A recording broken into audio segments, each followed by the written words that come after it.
हाय दोस्तों, कैसे आप लोग। मैं हूं आपका अपना डॉक्टर नवनीत खालरा और आज एक ऐसा टॉपिक है जो आपने कभी हिस्ट्री में कभी सुना नहीं होगा। सच बता रहा हूं, ये मेरा अपना पर्सनल एक्सपीरियंस है 25 साल की प्रैक्टिस में। यानी कि मैं 86 बैच का हूं। 86 में लखनऊ में किंग जॉर्ज मेडिकल कॉलेज में गया था और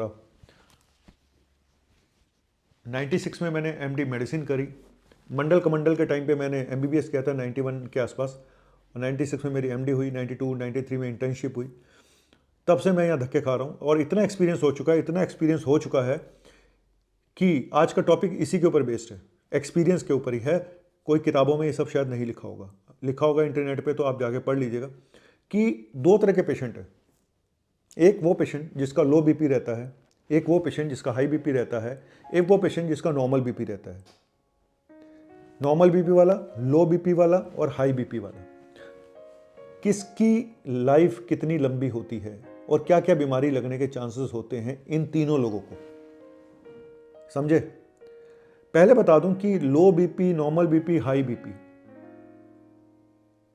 के साथ सब कुछ इस चीज पे तो नहीं डिपेंड करेगा कि खाली लो बीपी हाई बीपी पे, इस पे भी डिपेंड करेगा। इसको उतार देता हूं यार, इसका बोझ कब तक ढोऊंगा यार, 25 सालों से ढो रहा हूं इसका बोझ।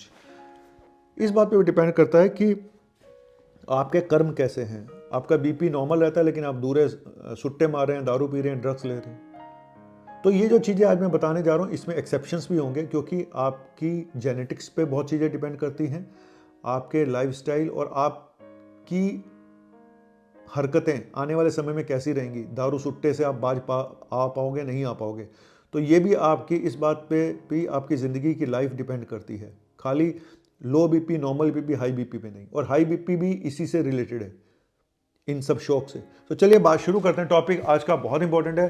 पहले तो देखो, जिनका नॉर्मल बीपी है, नो डाउट वो सबसे अच्छे हैं, सबसे स्टेबल हैं, उनको कोई ज़्यादा प्रॉब्लम नहीं आती है। जिनका नॉर्मल बीपी होता है, माना ही जाता है कि लंबी उम्र तक जिएंगे।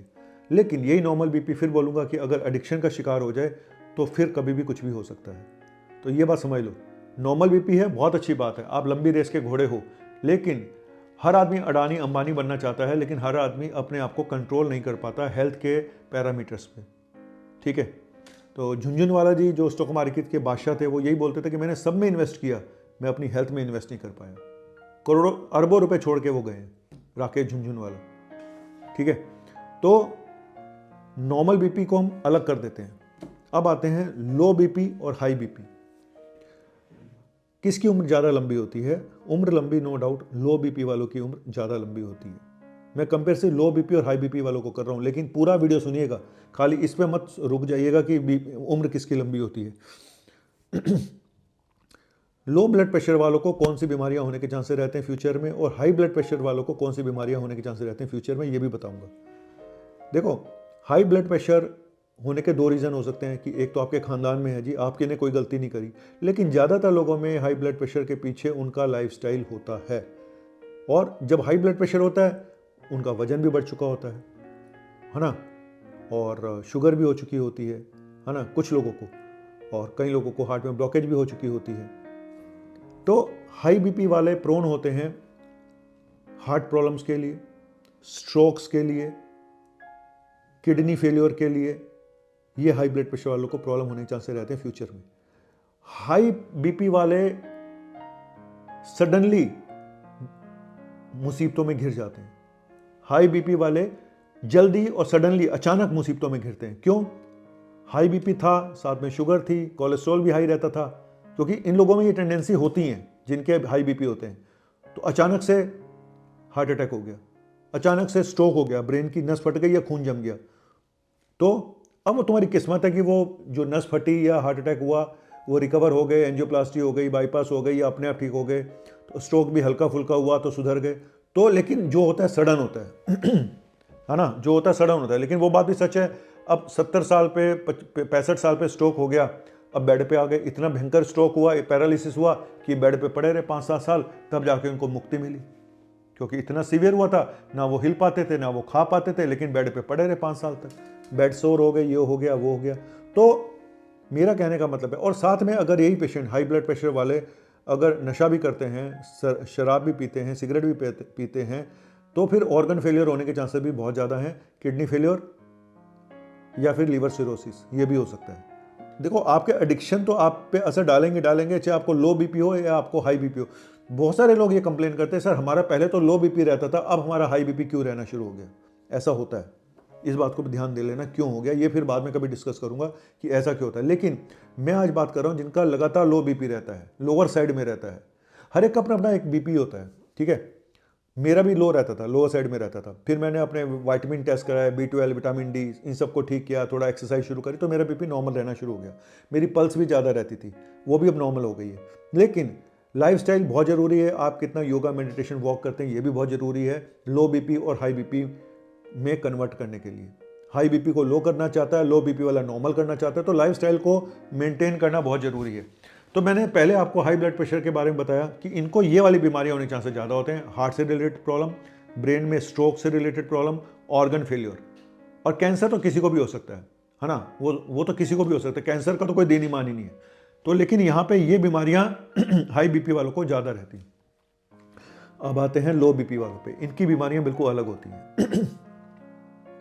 लो बीपी वालों को ज़्यादातर दिमाग से रिलेटेड बीमारियां होती हैं, नंबर 1। दूसरी और भी बताऊंगा और क्या बीमारियां हो सकती हैं। ज़्यादातर लो बीपी वालों को दिमाग से रिलेटेड बीमारियां होती हैं, जैसे डिप्रेशन, जैसे एंग्जाइटी, जैसे कि डिमेंशिया, पार्किंसन, याददाश्त का कम हो जाना, ये सब चीज़ें लो बीपी वालों को ज़्यादा होती हैं। और शुरू से इनकी ब्रेन फॉगिंग होनी शुरू हो जाती है लो बीपी वालों को, चक्कर आना, है ना, घबराहट होना, और वज़न भी अब ऐसे ही रहता है, कम ही रहता है, ज़्यादा नहीं होता है, या नॉर्मल भी चलो मान लीजिए। लेकिन इन लोगों में ब्रेन पे ज़्यादा असर पड़ता है और ये लोग धीरे धीरे बीमार होते हैं। जैसे मैंने बताया ना कि हाई बीपी वाले एकदम से बीमार होते हैं, लो बीपी वाले धीरे धीरे धीरे धीरे धीरे, न्यूरो डिजेनरेटिव डिजीज़, यानी कि शरीर की सेल्स धीरे धीरे धीरे धीरे वीक हो जाती हैं।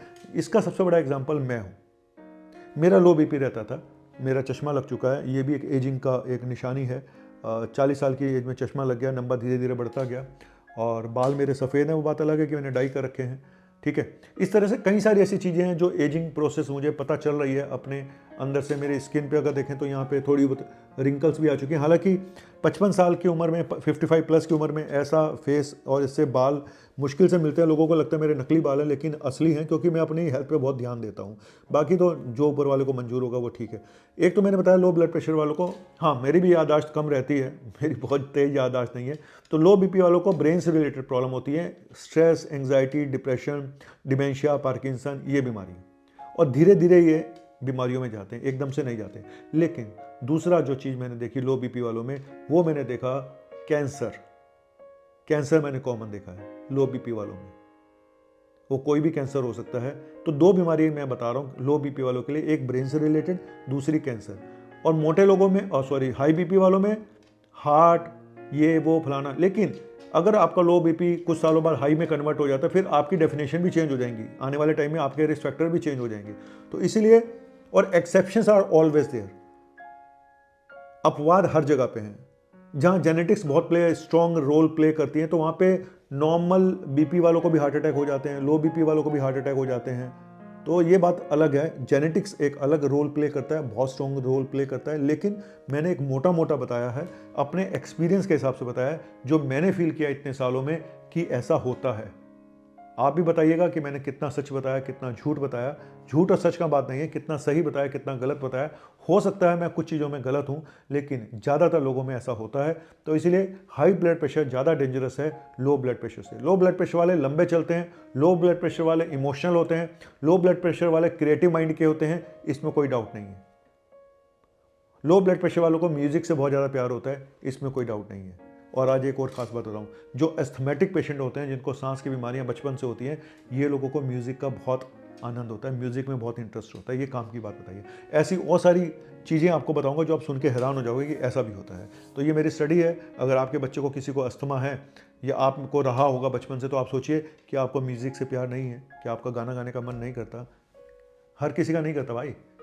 ऐसे भी जो पैसे में लग गया उसको तो किसी चीज़ का मन नहीं करता सिवाय पैसे के और ऐश के। तो चलिए, ज़िंदगी छोटी सी है, इसलिए हर पल का मज़ा लीजिए, लेकिन अपनी लाइफ को आपने अंबानी और अडानी तो बनना है, लेकिन लाइफ को हेल्थ का जो अंबानी अडानी बनाएगा वो असली अंबानी अडानी है। ठीक है, पैसा तो कोई भी कमा सकता है, लेकिन अगर आप उस पैसे को यूज़ नहीं कर सकते, पैसा आपके सामने पड़ा रह जाता है और इंसान दुनिया से चला जाता है। बाबा नवनीत काला जी ये बोल के आप चलते हैं क्या? ज़िंदगी लंबी नहीं बड़ी होनी चाहिए, कुछ ऐसा डायलॉग था। तो यही गाना गा के फिर चलता हूँ। जिंदगी कैसी है पहेली हाय, कभी ये हंसाए